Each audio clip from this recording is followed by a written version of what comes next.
कि अगर मान लो आपके पास सपोज ये स्क्रीन है, wave I equal distance cover किया, सेंट्रल पॉइंट मिड पॉइंट पे, सेंट्रल पॉइंट जो मिड पॉइंट पे है वहां पर हमेशा क्या होगा, कंस्ट्रक्टिव इंटरफेरेंस। तो ये कंस्ट्रक्टिव इंटरफेरेंस है, पैटर्न ऐसा बनता है, सबको मालूम है।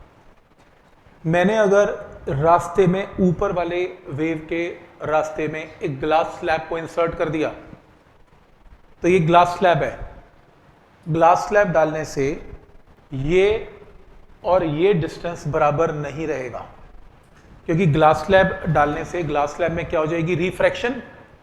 रिफ्रैक्शन की वजह से यहां पर ज्यादा रास्ता कवर करेगी light as compare to vacuum. तो मैं ये नहीं कह सकता कि ये रास्ता और ये रास्ता बराबर है, नहीं कह सकता मैं, तो पाथ डिफरेंस जीरो नहीं रहेगा इसमें।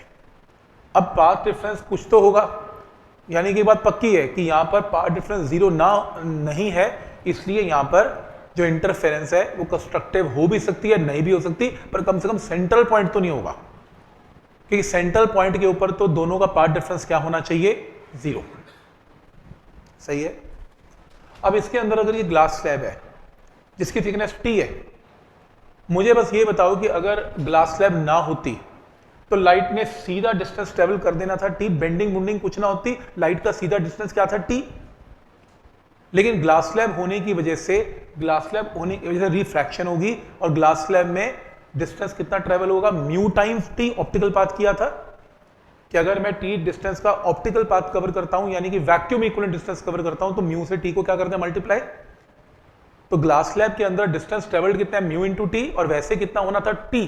तो एक्स्ट्रा डिस्टेंस कितना कवर हो गया, म्यू टी माइनस टी, जो कि सॉल्व करके क्या आएगा, म्यू माइनस 1 इंटू टी। ये पॉइंट क्लियर है। यहां पर अगर ये ग्लास स्लैब ना होती फिर तो बात ही खत्म थी, फिर तो पाथ डिफरेंस जीरो था। ग्लास स्लैब होने की वजह से यहां पर लाइट ने डिस्टेंस क्या ट्रेवल करना है, म्यू इंटू टी, और वैसे क्या कवर करना था, टी। आप दोनों को माइनस करेंगे तो एक्स्ट्रा डिस्टेंस ये कवर करेगी। पहला स्टेप क्लियर है, ठीक है यहां तक।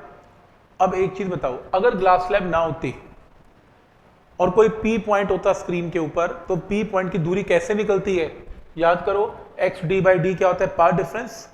पाथ डिफरेंस को पी से रिप्रेजेंट किया, डेल्टा एक्स कर लो, पी कर लो, एक ही बात है, पी इज पाथ डिफरेंस। और पाथ डिफरेंस का फॉर्मूला हमने याद किया था, पाथ डिफरेंस क्या होता है वाई डी एस सी में, एक्स डी बाई डी, और ये पी है, बिना स्लैब, कोई स्लैब क्यूब नहीं है। तो अगर कोई भी पॉइंट पी पर प्रेजेंट होगा तो पी पॉइंट पर पाथ डिफरेंस क्या होगा, P is equal to X D by D, cross multiply करके एक्स की वैल्यू आएगी। तो एक्स क्या है, सेंटर पॉइंट से पी की हाइट। तो सेंटर पॉइंट से पी की हाइट किस पे डिपेंड करती है, पी फॉर पाथ डिफरेंस पे।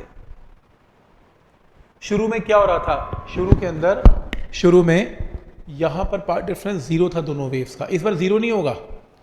और किसी भी पी पॉइंट पर पहले पाथ डिफरेंस क्या था, पी, अब पी नहीं रहेगा, अब क्या हो जाएगा, पी के साथ साथ mu minus 1 into T extra हो जाएगा, बिकॉज आपने ग्लास स्लैब को बीच में इंट्रोड्यूस कर दिया। बिना ग्लास स्लैब के पी तो था ही था, ग्लास स्लैब होने की वजह से पी में एक्स्ट्रा डिस्टेंस क्या ऐड हो गया, म्यू माइनस 1 इंटू टी। यहां पाथ डिफरेंस है, कब, जब आपने ग्लास स्लैब को इंट्रोड्यूस किया। अब वही पॉइंट जो एक्स पे हुआ करता था पी पॉइंट, अब वो कहां मिलेगा, एक्स डैश पे, वो थोड़ा ऊपर चला जाएगा, क्योंकि एक्स डैश की वैल्यू एक्स से क्या है, बड़ी। तो पहले पी पॉइंट जिसकी मैं बात कर रहा हूं वो मान लो एक्स डिस्टेंस पे था, अब वही पी पॉइंट थोड़ा सा ऊपर जाएगा, क्योंकि पाथ डिफरेंस बढ़ गया, कहां गया, एक्स डैश। तो अगर वो पहले एक्स पे था, अब वो एक्स डैश पे चला गया, तो कितना ऊपर एक्स्ट्रा चला गया, तो एक्स डैश में से एक्स को क्या कर दें, माइनस। तो एक्स डैश में से एक्स को माइनस करेंगे, माइनस करने पे ये टर्म आएगी, और बीटा क्या होता है, लैम्डा डी बाई डी, तो डी बाई डी क्या है, बीटा बाई लैम्डा।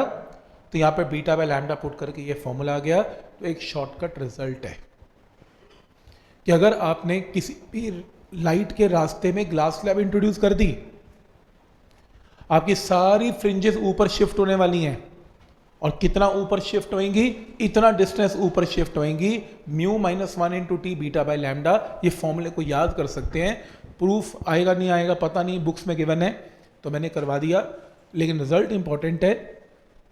तो क्या रिजल्ट है, अगर ग्लास स्लैब को इंट्रोड्यूस किया तो आपकी फ्रिंजेस ऊपर शिफ्ट होंगी, कितना, इतना ऊपर शिफ्ट हो जाएंगी, mu minus 1 into T into beta by lambda.